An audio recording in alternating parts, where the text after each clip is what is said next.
And पे आपका आ जाता है लो डिग्री ऑफ एब्स्ट्रैक्शन, जिसमें हमारे पास फिजिकल मॉडल होता है कि किस तरह से डेटाबेस जो है उसका स्ट्रक्चर होगा, किस तरह से डाटा उसमें स्टोर होगा। ये जो है हमारे पास हार्डवेयर डिपेंडेंट होता है और सॉफ्टवेयर डिपेंडेंट होता है, इसलिए हम इसको कहते हैं इसमें कि ये लो लेवल ऑफ एब्स्ट्रैक्शन है। नेक्स्ट मेरे पास आ जाता है कि आपका जो एंटिटी रिलेशनशिप मॉडल है उसके क्या क्या एलिमेंट्स हैं। तो आपका जो एंटिटी रिलेशनशिप मॉडल है आपके कॉन्सेप्चुअल व्यू को प्रेजेंट कर रहा होता है। ठीक है, कॉन्सेप्चुअल व्यू सबसे फर्स्ट एलिमेंट ऑफ मॉडलिंग है जो कि हाई लेवल ऑफ एब्स्ट्रैक्शन को शो कर रहा होता है। फिर जो जो हम उसमें उसको फॉलो करते जाते हैं हमें डिटेल्स पता चलती जाती हैं और उसके अकॉर्डिंग हम चीज़ों को एडजस्ट कर लेते हैं। लेकिन ये आपके पास एक एब्स्ट्रैक्ट लेवल पे व्यू होता है या मॉडल होता है जिसको आप बेस बनाकर आप अपनी वर्किंग स्टार्ट कर देते हो। ईआरडी जो है मॉडल, ये कंप्यूटर में या डेटाबेस में बहुत इम्पोर्टेंट इसलिए भी है कि आप जो काम करने जा रहे होते हो सबसे पहले आप क्या करते हो उसकी ईआरडी बना लेते हो, जिससे आपको पता चल जाता है कि आपका जो काम है वो बेसिकली किस नेचर का है और वो किस तरह से आगे जाके परफॉर्म होगा।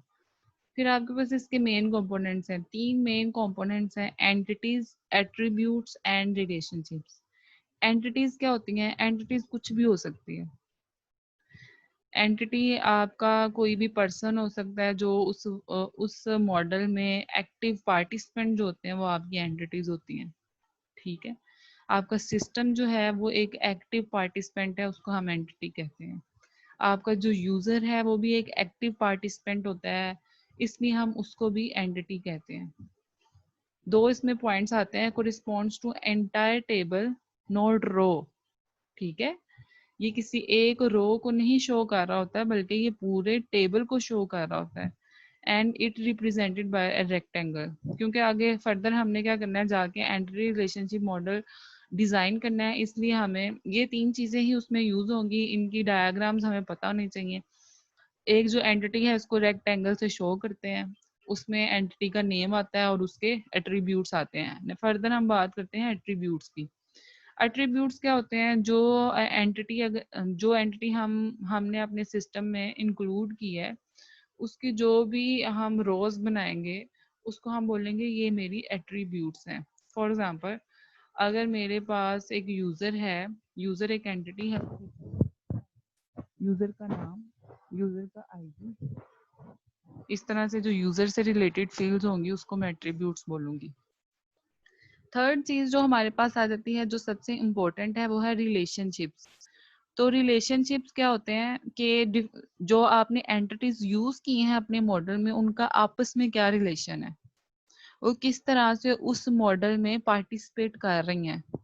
रिलेशनशिप्स की बहुत सारी टाइप्स हैं, ये भी हम देखेंगे कि वन टू वन रिलेशनशिप होता है, वन टू मैनी रिलेशन होता है, मैनी टू मैनी रिलेशनशिप होता है। नेक्स्ट मेरे पास है कि आपकी एंटिटी किस तरह की होनी चाहिए और किस तरह की नहीं होनी चाहिए। ठीक है, it should be an object that will have many instances in the database। आपकी जो एंटिटी है उसको हम ऑब्जेक्ट बोलते हैं। Every entity is known as object in database.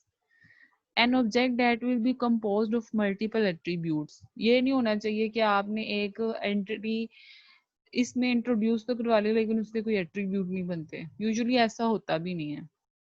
फिर an object that we are trying to model, वो चीजें हमने एंटिटी में रखनी है जिनको हम मॉडल करना चाहते हैं। ठीक है, और किस तरह से आपकी एंटिटी नहीं होनी चाहिए, a user of a database system, ये आपकी एंटिटी नहीं होगा। An output of the database system, जैसा कि रिपोर्ट वगैरह, ये भी एंटिटी नहीं होगी। ठीक है, ये इसको हमने डायग्राम के थ्रू शो किया हुआ है कि ये इन अप्रोप्रिएट एंटिटीज हैं और ये अप्रोप्रिएट एंटिटीज हैं। इन अप्रोप्रिएट किस तरह से है? ट्रेजरर तो एक वैलिड एंटिटी है, बट ये जो आपके एक्सपेंस रिपोर्ट, अभी पीछे प्रीवियस स्लाइड में मैं बात करके आई कि आपकी जो रिपोर्ट्स हैं ये एंटिटीज नहीं हो सकती। इस तरह से आपका ये जो एक्सपेंस है ये भी एंटिटी नहीं हो सकता, ठीक है। तो account is charged expense, expense entity हो सकता है आपकी, ये रिपोर्ट नहीं एंटिटी हो सकती। तो ये एक ये आपकी एंटिटी है, एक ये आपकी एंटिटी है। ये आपके रिलेशनशिप को शो करता है। ये जो डायमंड सिंबल है ये शो करता है कि इसका इस एंटिटी का इस एंटिटी से क्या ताल्लुक है। उसमें हमने इंग्लिश में लिखा भी होता है जिससे हमें पता चल जाता है। इसको हम पढ़ते किस तरह से हैं कि अकाउंट इज चार्ज एक्सपेंस, और ये एडिशनल आपको चीजें नजर आ रही हैं जैसा कि ये है, ये है, ये है। ये हम देखते हैं फर्दर कि ये क्या चीजें हैं।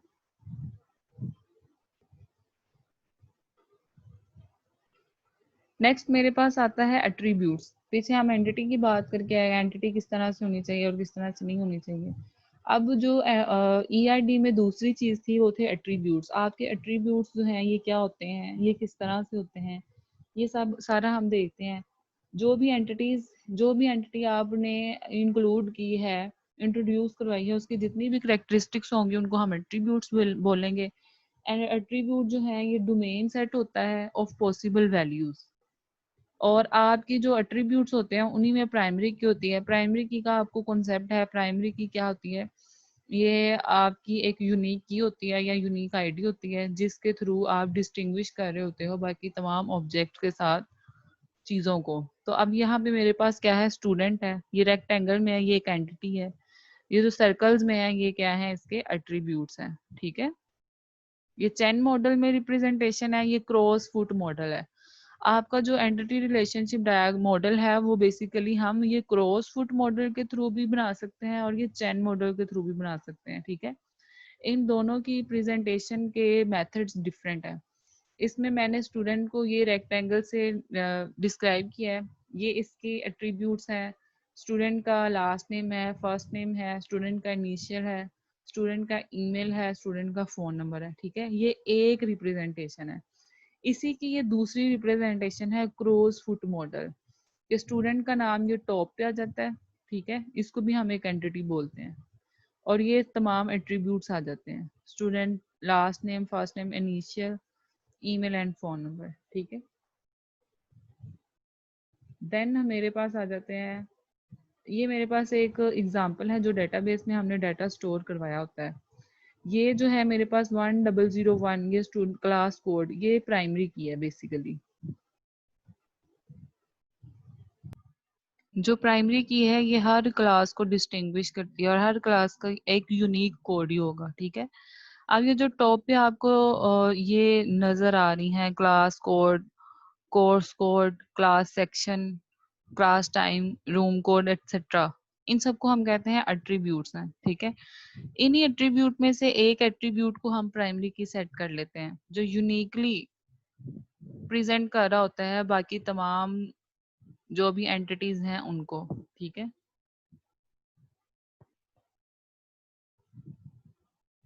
नेक्स्ट है मेरे पास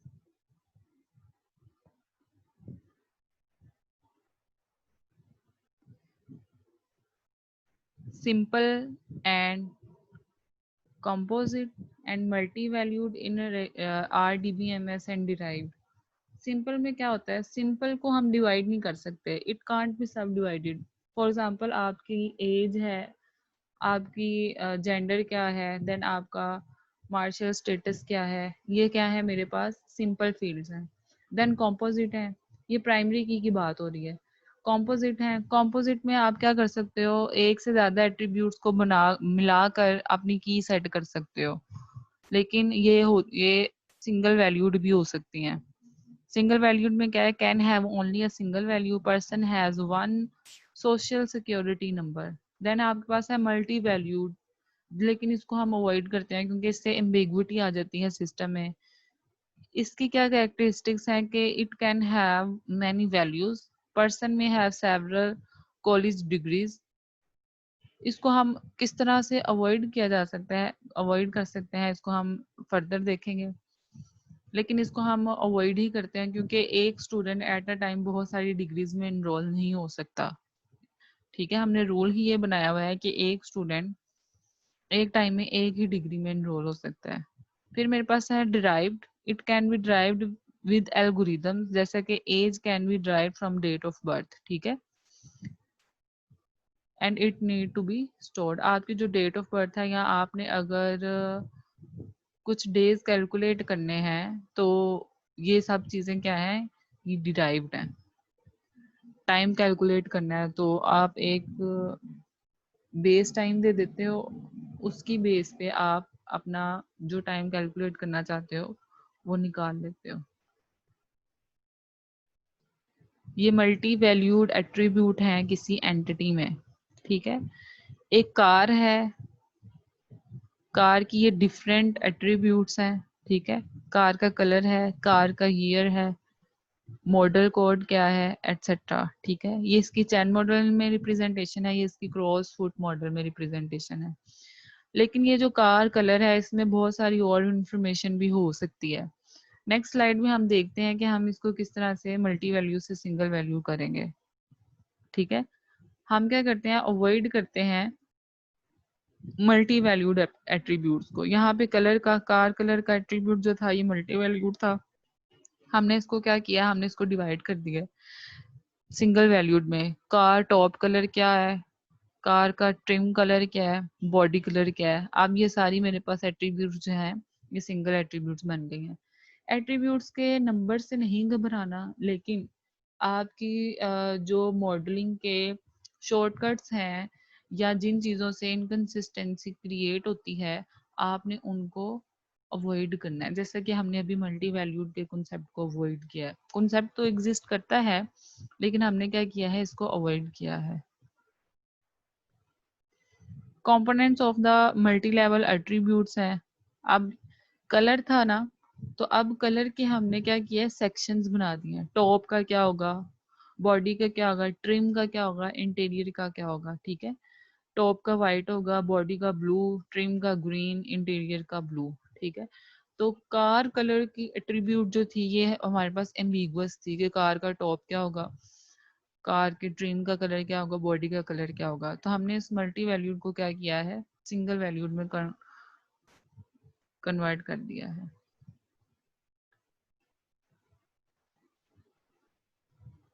An entity set composed of a multi-valued attributes components. किस तरह से, this car has color this, multi valued को हमने सिंगल वैल्यूड में कन्वर्ट कर दिया है एक एंटिटी के थ्रू, और उस एंटिटी के वो सारे एट्रीब्यूट सेट कर दिए हैं। ये आपको यहाँ पे 1 नजर आ रहा होगा, यहाँ पे m नजर आ रहा होगा। ये आपके पास रिलेशनशिप की टाइप को शो करता है कि एक कार जो है उसके मैनी कलर्स हो सकते हैं। तो कार का कलर के साथ 1 to many रिलेशनशिप है, ठीक है। कार का कलर के साथ 1 to many रिलेशनशिप है। इसको हम क्रॉस फुट मॉडल में किस तरह से शो करते हैं, ये जो आपकी कार है यहाँ पे हम एक पाइपलाइन सिंबल जो है इसको सेट कर देते हैं, और ये जो मैनी है इसको हम इस तरह से कुछ रिप्रेजेंट करते हैं। ये इसकी नोटेशन है क्रॉस फुट मॉडल में। देन आपका आ जाता है रिलेशनशिप। ये जो अभी मैं पीछे भी बात करके आई हूँ, एंटिटी रिलेशनशिप डायग्राम, बेसिकली उसका नाम ही क्या है, ERD, एंटिटी रिलेशनशिप डायग्राम या मॉडल। एंटिटीज की हमने बात कर ली, हमने एट्रीब्यूट्स की बात कर ली। एट्रीब्यूट्स बेसिकली एंटिटीज से ही एसोसिएट होते हैं, इसलिए एट्रीब्यूट्स का अलग से हम नहीं जिक्र करते। अब हमारे पास आ जाते हैं रिलेशनशिप्स। मैंने आपको बताया था रिलेशनशिप्स जो है ये बहुत सारी टाइप्स के हो सकते हैं। अभी मैं पीछे आपको ये एक एग्जांपल भी बताकर आई कि आपका ये 1 to many रिलेशनशिप है, ये एक टाइप थी रिलेशनशिप की। तो हम स्टार्ट से ही इसको पढ़ते हैं। रिलेशनशिप बेसिकली क्या है, this is association between two entities, two and more entities, ठीक है। It connected entities that are called participants. Entities पे हम बात कर रहे हैं कि आपके एक्टिव पार्टिसिपेंट्स जो होते हैं उनको एंटिटीज कहते हैं। उसमें आपका सिस्टम और जो आपका यूजर है वो, इसकी मैंने आपको एग्जांपल्स दी थी। और ऐसा नहीं है कि रिलेशनशिप जो है वो एक डायरेक्शन में हो, ये दोनों डायरेक्शन में ऑपरेट करते हैं।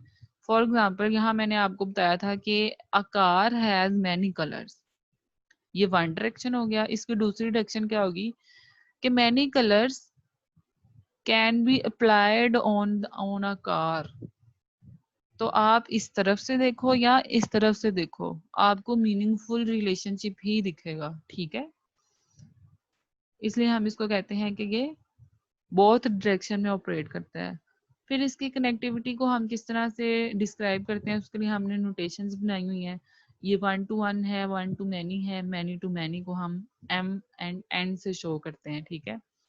फिर आपकी आ जाती है कार्डिनैलिटी, सबसे इम्पोर्टेंट चीज। Cardinality number of entity occurrences को शो करती है with one occurrence of related entity, कि आपकी एक एंटिटी की अक्रेंस जो है वो कितनी दफा आ रही है, उसको शो करती है आपकी कार्डिनैलिटी। ये मैंने एक डायग्राम के थ्रू शो भी किया हुआ है।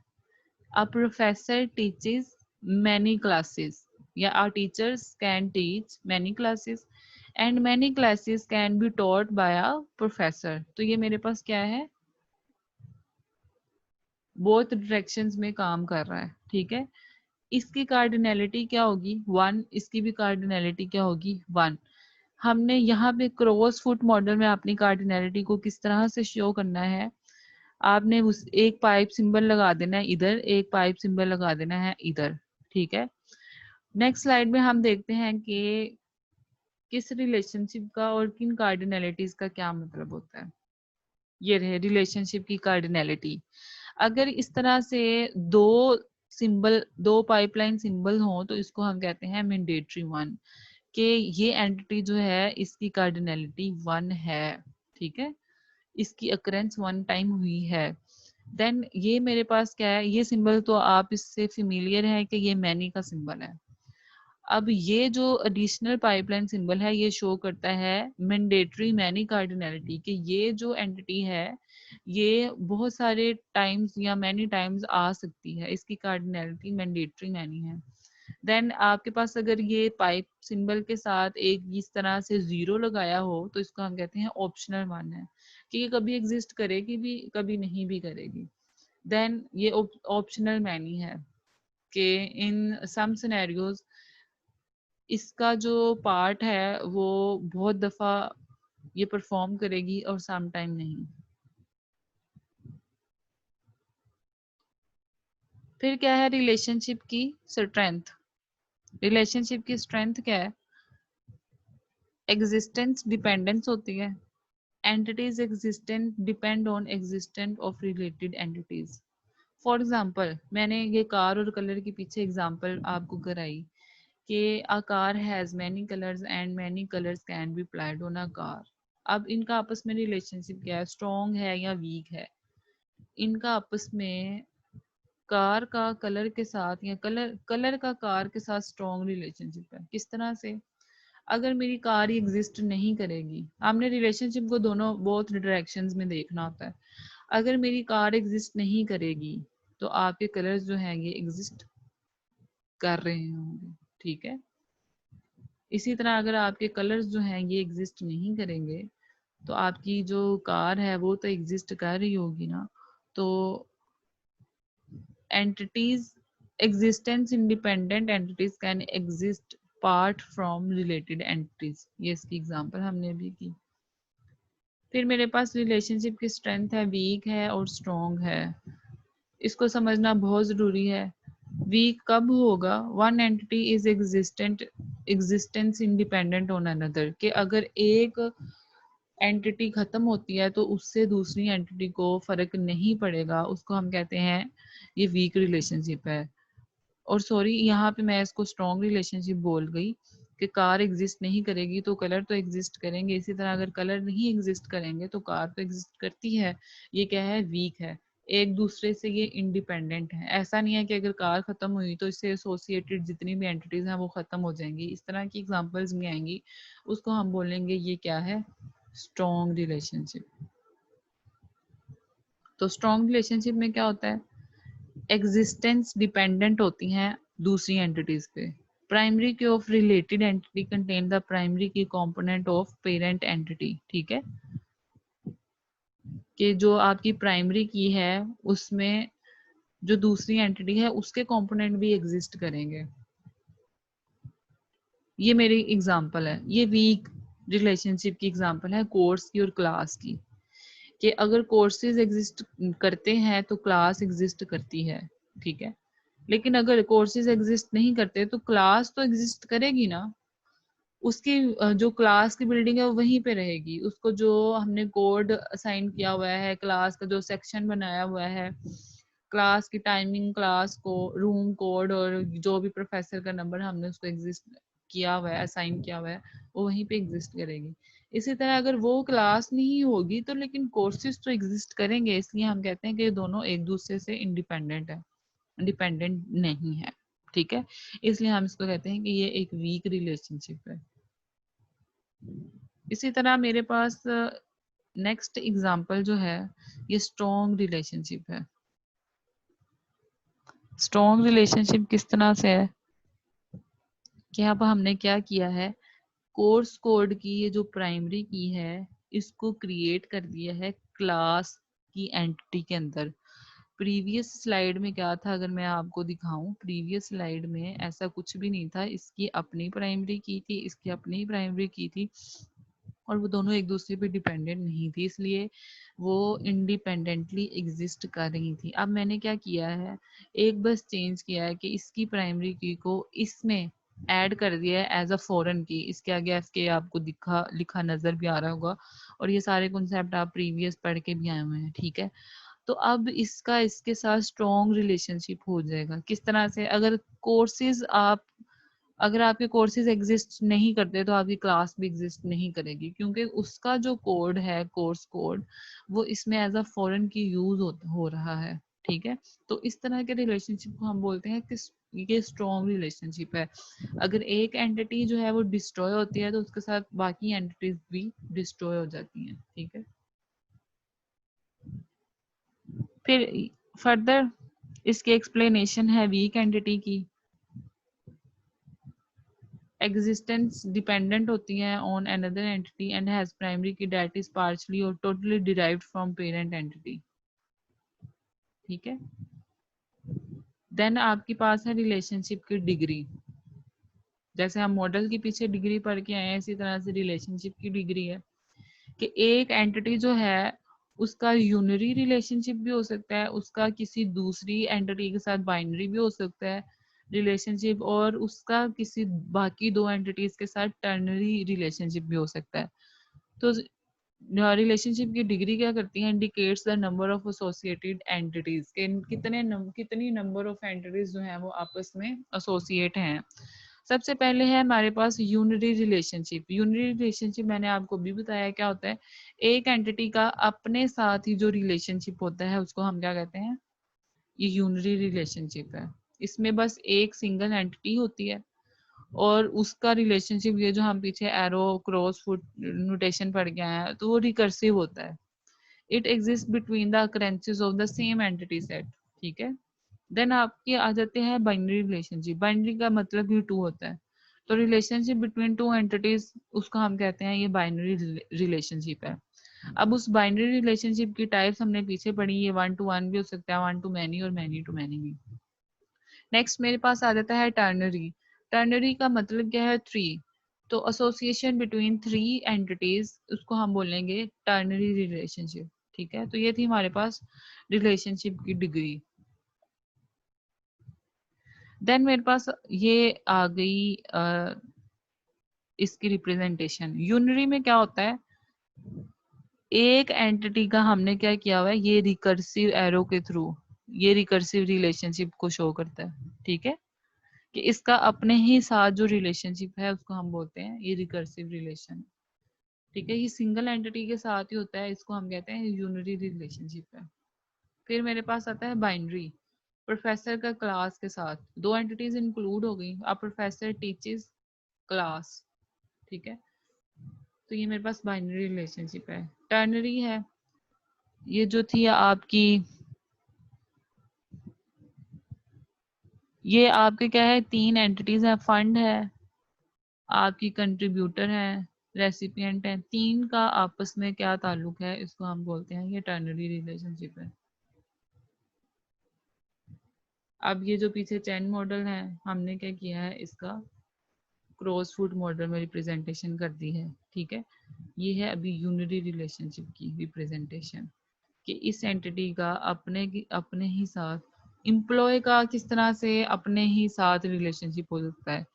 An employee is married to another employ.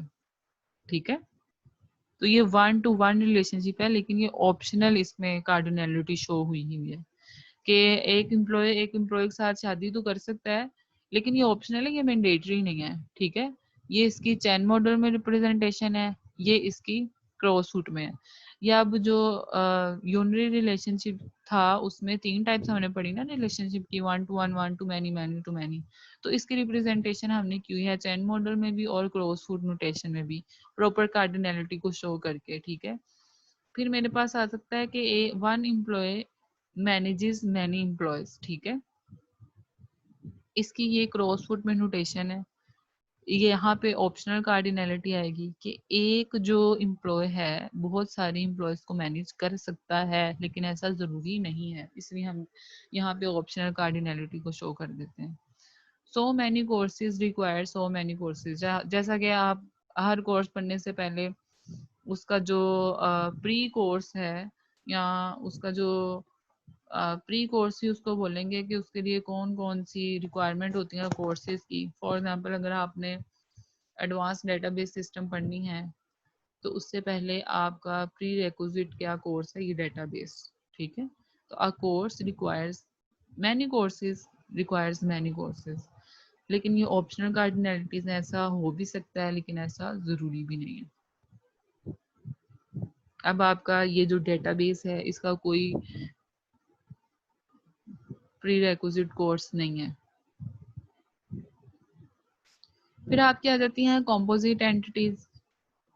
Composite entities basically क्या है, use to bridge between many to many relationship. ठीक है, bridge entities composed of primary keys of each entity needing connections। ठीक है, a student many student enrolls in many classes। ठीक है, ये इसकी एग्जांपल है मैनी टू एन रिलेशनशिप की, कि बहुत सारे स्टूडेंट्स बहुत सारी क्लासेस में इनरोल हैं। ठीक है, जब हम इसको स्पेसिफिक करेंगे स्टूडेंट के नेम के साथ, लेकिन ये ऑप्शनल है, ये देखा आपने यहाँ पे ऑप्शनल कार्डिनलिटी है। जरूरी नहीं है कि बहुत सारे स्टूडेंट्स बहुत सारी क्लासेस में ही इनरोल हो सकता है बहुत सारे स्टूडेंट्स एक ही क्लास में हो या बहुत सारी क्लासेस में भी हो सकते हैं। तो आपके सिनेरियो टू सिनेरियो चेंज हो जाता है। अब आपने इसकी क्रॉसफुट मॉडल में इसकी नोटेशन के थ्रू आपने इसको शो कर दिया है इसी डायग्राम को। ठीक है, स्टूडेंट को हमने इस तरह से एंटिटी बनाकर उसके एट्रीब्यूट्स भी सेट किए हैं। इसी तरह एनरोल होने के लिए हमने क्या किया, स्टूडेंट नम और क्लास कोड और एनरोल ग्रेड, इसकी फॉरेन कीज एनरोल में हमने क्या की हैं, सेट कर दी है। So a student is written in many enrolls। ठीक है, and a class is found in many enrolls। Then आपकी आ जाती है डेवलपमेंट। अब हम इस काबिल हो गए हैं कि हम डेवलप कर सकें ईआरडी डायग्राम को। ठीक है, तो इसके कुछ प्रोसीजर्स हैं, उनके थ्रू हमने क्या करना है, कुछ स्टेप्स हैं, उनको फॉलो करते हुए हम अपनी ईआरडी डायग्राम जो है वो डिजाइन कर सकते हैं। अभी तक आपने क्या पढ़ा, अभी तक आपने देखा कि ईआरडी मॉडलिंग होती क्या है, उसमें कौन कौन से एलिमेंट्स यूज हो रहे होते हैं, उन एलिमेंट्स की क्या इंपॉर्टेंस है, एंटिटीज। तीन मेजर जो चीजें हमने देखी जो इसका पार्ट है वो है एंटिटीज, आपके रिलेशनशिप और आपके एट्रीब्यूट्स। अब उनको किस तरह से मैनेज किया, डिफरेंट एग्जांपल डिफरेंट सिनेरियोज के थ्रू हमने सीखा एंटिटीज के बारे में, दोनों नोटेशन चैन मॉडल में भी और क्रॉसफुट मॉडल में भी। फिर हमने कार्डिनलिटी को सीखा, कार्डिनलिटी क्या होती है, किस तरह से उसको रिप्रेजेंट किया जाता है। अब हम क्या करेंगे, डेवलप करेंगे ईआरडी डायग्राम कि एक रियल सिनेरियो को लेके किस तरह से हम डायग्राम को बना सकते हैं। एक किसी भी सिस्टम की आप ईआरडी डायग्राम बना सकते हैं। तो सबसे पहले इसका इनिशिएटिव प्रोसेस में स्टेप 1 है कि जितने भी आपके जनरल नरेटिव हैं ऑर्गेनाइजेशनल ऑपरेशंस डेवलप्ड, ठीक है, उन सबको आप क्या करो, गैदर कर लो। उनमें से नंबर ऑफ एंटिटीज को अलग कर लो, सेपरेट कर लो। फिर उन एंटिटीज का आपस में क्या रिलेशनशिप है वो डिराइव करो। वो रिलेशनशिप जब आप डिराइव कर लोगे, आपके पास फर्स्ट स्टेप में क्या होएगा, नंबर ऑफ एंटिटीज आ जाएगा और आपको पता चल जाएगा कि किस एंटिटी के साथ क्या रिलेशनशिप सेट किया जा सकता है। स्टेप 2 में आपने क्या करना है, basic E R model graphically depicted and reviewed. आप अच्छा एक और बात यहाँ पे है जिसको नोट करना बहुत ज़रूरी है कि आपकी ई आर डी जो है वो फर्स्ट टाइम पे ही फाइनल नहीं हो जाएगी, ठीक है। आप पहले केस स्टडी करोगे, उसमें से नंबर ऑफ एंटिटीज निकालोगे, उनके आपस में क्या रिलेशनशिप्स हैं उनको सेट करोगे, फिर उनके कार्डिनैलिटीज को सेट करोगे, फिर आप उसकी एक रफ सी डायग्राम बनाओगे जिसको हम बेसिक डायग्राम बोलेंगे, ठीक है, जो आपके जो आपने कॉन्सेप्चुअल मॉडलिंग के थ्रू बनाई, ठीक है, स्टेप 2 में। अब स्टेप 3 में क्या है, मॉडिफिकेशन हमने की। मॉडिफिकेशन हमने किस में किया, जो हमने स्टेप 2 में डायग्राम बना ली है। अब आपने बार बार क्या करना है, अपनी डायग्राम को रिफाइन करना है, एंटिटीज के रिलेशनशिप्स को मोर रिफाइन करना है, किसका इसके साथ क्या रिलेशनशिप हो सकता है, जो प्रीवियस स्टेप में आप रिलेशनशिप बना के आए हो क्या वो चेंज किया जा सकता है या नहीं किया जा सकता, वगैरह। Repeat process until designers and users agree, ERD complete. तब तक इस प्रोसेस को हमने रिपीट करते रहना है जब तक आपका डिजाइनर और जो यूजर है वो दोनों एग्री ना हो जाए कि हाँ ठीक है, मुझे इसी तरह की चीज, इसी तरह का मॉडल चाहिए, ठीक है। ये आपका वेरी स्टेप होता है मॉडलिंग का, किसी भी चीज की आपने मॉडलिंग करनी है, ठीक है। फिर मॉडलिंग के बाद फर्दर स्टेप्स आते हैं, उसको किस तरह से मॉडल को डिजाइन करेंगे, इम्प्लीमेंट करेंगे, कौन सी लैंग्वेज यूज करेंगे, कौन सी प्रोग्रामिंग यूज करेंगे, क्या स्ट्रक्चर बनाएंगे, वगैरह वगैरह, ठीक है। तो ये आपकी एक बेसिक चीज है। जिस तरह से आप अभी मैंने पीछे भी एग्जांपल दी थी, अब आपको इस एग्जांपल की ज्यादा अच्छे तरीके से समझ आएगी कि अब आप जब किसी बिल्डिंग के मॉडल की बात करते हो तो उसका क्या मतलब होता है। बेसिक चीजें तो वही जहन में आती हैं कि इतने नंबर ऑफ बेडरूम्स होंगे, नंबर ऑफ वॉशरूम्स होंगे, फिर आपका किचन होगा, living room, drawing room etcetera. लेकिन इन चीजों को प्लेस कहाँ पे करना है, किस तरह से करना है, ये फिर हम क्या करते हैं, बार बार रिवाइज करते हैं, रख के देखते हैं कि अगर मेरे पास इतने बाय इतने फीट का एक एरिया है तो उसमें मैं क्या चीज कहाँ पे फिट करूंगी, ठीक है। तो ईआरडी भी सेम इसी तरह से है। मेरे पास क्या है, अब मैंने ईआरडी को डिजाइन करने की कोशिश की है इन स्टेप्स के थ्रू। तो ये था मेरे पास एक जिसको कहते हैं सुपर टाइप और सब टाइप रिलेशनशिप। एम्प्लॉयज हैं, प्रोफेसर भी हो सकते हैं, एम्प्लॉयज एडमिनिस्ट्रेटर भी हो सकते हैं, लेकिन एडमिनिस्ट्रेटर जो है वो डीन हो सकता है किसी कॉलेज का, और प्रोफेसर जो है वो क्लासेस को टीच कर सकता है। फिर मैंने शो किया है कि किस तरह से इनकी ये कार्डिनलिटीज हैं, ऑप्शनल हैं। ये वन इनके रिलेशनशिप को जो शो किया हुआ है, one employee with one professor, one employee can be an administrator. Similarly, a professor can teach many classes and हो सकता है कि वो प्रोफेसर कोई क्लास भी टीच ना कर रहा हो। Similarly an administrator can be a dean of a college, और हो सकता है कि वो उसका डीन ना भी हो। तो ये है मेरे पास एब्स्ट्रैक्ट लेवल पे ईआरडी। अब मैं क्या करूँगी, इसको रिफाइन करूँगी किस तरह से। सबसे पहले मैं एम्प्लॉय का इज अ प्रोफेसर, इसको रिफाइन किया मैंने ये क्रॉस फुटर मॉडल में, ठीक है। एम्प्लॉय के मैं क्या करूँगी, एट्रीब्यूट सारे डिफाइन करूँगी, उनमें से एक प्राइमरी की को सेट करूँगी। इसी तरह इन प्रोफेसर के जितने भी एट्रीब्यूट्स हैं वो डिफाइन करूँगी। बेसिकली इन्हीं एम्प्लॉयज में से वो प्रोफेसर बना था, इसलिए इसी की प्राइमरी की इसमें एज अ फॉरेन की चली जाएगी, ठीक है। इसके अपनी कोई प्राइमरी की नहीं होगी। क्योंकि ये इसी का ही एक सब पार्ट है। फर्दर क्या है, मैंने क्या किया है, employee is a professor and employee, but ये इसकी ऑप्शनल कार्डिनलिटी है, जरूरी नहीं है। A professor is a dean of a school, ठीक है।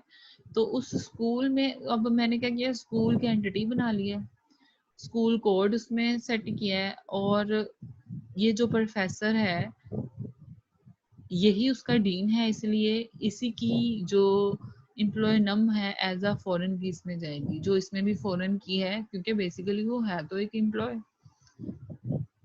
एंड जो स्कूल है, अ school can operates many departments. इसमें अगर यूनिवर्सिटी होती तो आपको ज़्यादा अच्छे तरीके से समझ आती। स्कूल में भी इस तरह से होता है, आपने प्राइमरी सेक्शन, प्राइमरी डिपार्टमेंट अलग बनाया होता है, हायर सेक्शन है, हायर डिपार्टमेंट अलग बनाया होता है। तो उसमें स्कूल का कोड जाएगा एज अ फॉरेन की, लेकिन हर डिपार्टमेंट का अपना भी एक कोड होगा।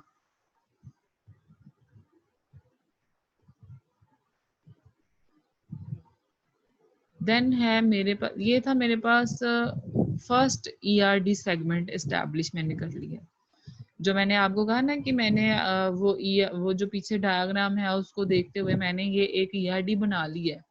अब इस ईआरडी को मैंने रिवाइज करना है सेकंड स्टेप में। अगर तो मुझे ज़रूरत है चीज़ों को ऐड करने की या रिलेशनशिप्स को मोर एफिशिएंट वे में डिफाइन करने की, तो मैं उसको कर दूंगी और तब तक रिपीट करती रहूंगी जब तक मेरी सेटिस्फेक्शन नहीं हो जाती और यूजर की सेटिस्फेक्शन नहीं हो जाती। ये है second and third ERD segment establish. Department offers these courses, उसी तरह से इसकी अपनी प्राइमरी की है कोर्स कोड की, और इसमें department code as a foreign key चला जाएगा। और वो कोर्सेज जो हैं बहुत सारी क्लासेस को हम टीच कर सकते हैं। दीज कोर्सेज या a course can generates many classes, ठीक है। तो उसमें भी कोर्स कोड एज अ आपका फॉरेन की चला जाएगा और क्लास का अपना भी एक कोड होगा। फिर मेरे पास, इसको मैं मोर रिफाइन करूंगी कि एम्प्लॉय का प्रोफेसर के साथ तो वही रिलेशनशिप है, लेकिन एक प्रोफेसर जो है वो एक डिपार्टमेंट का एम्प्लॉय भी हो सकता है, या बहुत सारे प्रोफेसर एक ही डिपार्टमेंट के एम्प्लॉयज हो सकते हैं, और आपका जो एक प्रोफेसर है वो किसी एक डिपार्टमेंट का चेयरमैन भी हो सकता है, ठीक है। इसलिए यहाँ पे इसकी कार्डिनलिटी ऑप्शनल है, ठीक है। इन चीज़ों से आपने नहीं घबराना कि कार्डिनलिटी किस तरह से मैंने शो करनी है या रिलेशनशिप किस तरह से शो करनी है। बस आपकी थोड़ी सी प्रैक्टिस है, आप जैसे जैसे प्रैक्टिस करते जाओगे आपको चीज़ें देख के ही समझ आ जाएगी कि इन एंट्रीज का आपस में क्या रिलेशनशिप हो सकता है, इसकी कार्डिनलिटी क्या हो सकती है, ठीक है। बस वो पीछे डायग्राम में जो 5-6 जो चीज़ें थी रिलेशनशिप मैंने शो किए हुए थे उनको याद करने की ज़रूरत है। इसी तरह से ये है professor, and professor can be an employee and a professor can teaches many classes. Then मेरे पास 6th and 7th EID segment establishment है। अब आपने गौर किया होगा कि मैंने जो फर्स्ट ERD बनाई थी मैंने उसी में ही सारे चेंजेस किए हैं। ये जो पीछे प्रोफेसर वाला था, क्या professor can be a chairman of a department and so many professor can be employed a department, तो ये मैंने इसमें एडिशन किया है, ठीक है।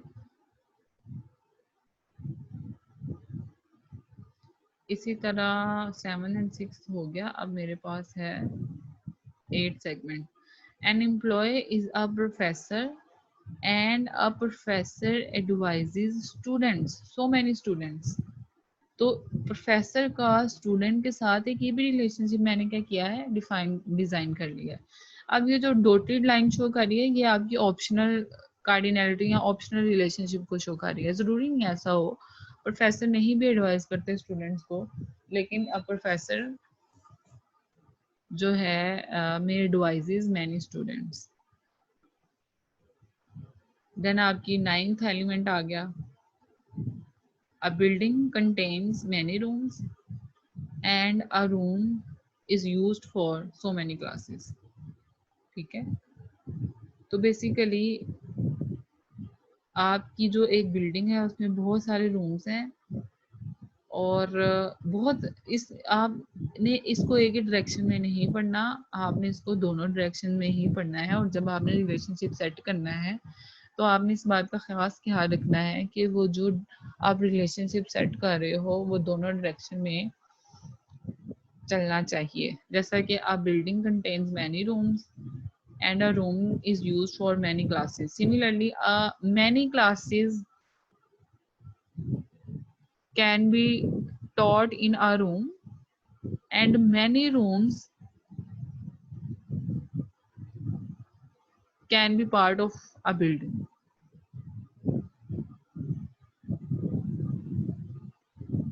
ये मेरे पास कंपोनेंट्स हैं ऑफ ईआर मॉडल, ये जो हमने अभी यूज किए थे उन सब की मैंने क्या किया है, टेबल बना लिया है। उनमें सारी जो एंटिटीज हैं वो शो की हैं। स्कूल की,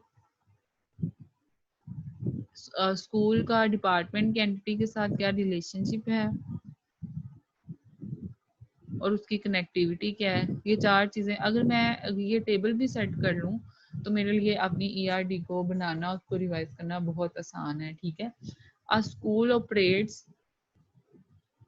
मैनी डिपार्टमेंट्स, इसको हम पढ़ते किस तरह से हैं, ये जो कनेक्टिविटी है इसके थ्रू।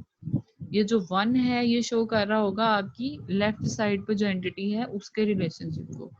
ये जो मैनी है आपकी राइट साइड पे, ये आपकी राइट साइड पे जो एंटिटी है उसके रिलेशनशिप को शो कर रहा है कि इस एंटिटी का इस एंटिटी के साथ क्या रिलेशनशिप है। ठीक है, इसी तरह department has many students, similarly a department employees many professors. इसी तरह अगर ये आप जाओ यहाँ पे student, many students enrolls in many classes, तो ये रिलेशनशिप देख के आपको रीड करना आना चाहिए, आपकी अंडरस्टैंडिंग डेवलप होनी चाहिए कि मैंने किस तरह से इसको रीड करना है और इसका मतलब क्या है। ठीक है, जब आपने डिज़ाइन कर रहे होना है ईआरडी तब भी आपको इन तमाम बातों को जहन में रखना है कि एंटिटीज का आपस में क्या रिलेशनशिप है, उसको मैं किस तरह से शो कर रही हूँ। ये मेरे पास कंप्लीटेड ईआरडी है, जिसको मैंने पीछे टोटो में बनाया है ना, तो ये मेरे पास एक कंप्लीटेड ईआरडी है। तो आपने जब भी कोई ईआरडी बनानी है, अगर आपको इंटरनेट से उसका सोल्यूशन मिल भी रहा है तो वो कुछ इस तरह से होगा, लेकिन आपने उसको देख के घबराना नहीं है क्योंकि ये इसकी एक फाइनल फॉर्म है। जब आपने बनानी है तो आपने फर्स्ट स्टेप से ही स्टार्ट करना है। बेशक आपको जो कोई दो एंटिटीज भी उसमें नजर आती हैं, आप उनको निकालो, उनका रिलेशनशिप सेट करो और फिर आपको आहिस्ता आहिस्ता अंडरस्टैंडिंग डेवलप हो जाएगी कि इसमें मजीद कौन कौन सी एंटिटीज आ सकती हैं, उनका आपस में क्या रिलेशनशिप हो सकता है, उसको मैं किस तरह से शो करूँ। कॉपी पेंसिल में सबसे आसान तरीका जो है, कॉपी पेंसिल पकड़ो, ड्रॉ करना स्टार्ट कर दो, फिर आप इसको मॉडल कर लो। इसको मॉडल करने के लिए डिफरेंट सॉफ्टवेयर यूज होते हैं। रैशनल रोज में ईआरडी बहुत अच्छे तरीके से डिज़ाइन की जा सकती हैं। ऑनलाइन अब तो बहुत से टूल्स अवेलेबल हैं, आप इसको ऑनलाइन भी जाकर कर सकते हो। लेकिन कोई भी काम करने से पहले आपको अपना होमवर्क करना है और वही एक मैं आपको टिप भी दे रही हूँ, टिप ऑफ द डे जिसको आप कह सकते हो, कि आप कोई भी काम जब करना चाह रहे हो, खास तौर पे मॉडलिंग या डिजाइनिंग से रिलेटेड, तो उसको सबसे पहले कॉपी पेंसिल पे हाथ के साथ करो, फिर आपको उसकी बेटर अंडरस्टैंडिंग डेवलप होगी जब आप चीज़ें खुद से कर रहे होगे। डायरेक्ट लैपटॉप खोल के या कंप्यूटर खोल के ना तो आप प्रोग्रामिंग कर सकते हो, ना ही आप मॉडलिंग कर सकते हो। ठीक है, तो उससे पहले आपने अपनी जो होमवर्क वाली टेक्निक्स हैं उन पे ज़रूर अमल करना है, फिर ही आप एक अच्छे प्रोग्रामर बन सकते हो, एक अच्छे कोडर बन सकते हो और एक अच्छे एडमिनिस्ट्रेटर बन सकते हो। डायग्राम्स या ये जो मॉडलिंग है इनको अच्छे तरीके से डेवलप कर सकते हो। तो यहाँ तक था हमारा लेक्चर जिसमें आज हमने ईआरडी को डिटेल में कवर किया है। उम्मीद है आप सबको समझ आई होगी। दुआओं में याद रखिएगा। अल्लाह हाफिज।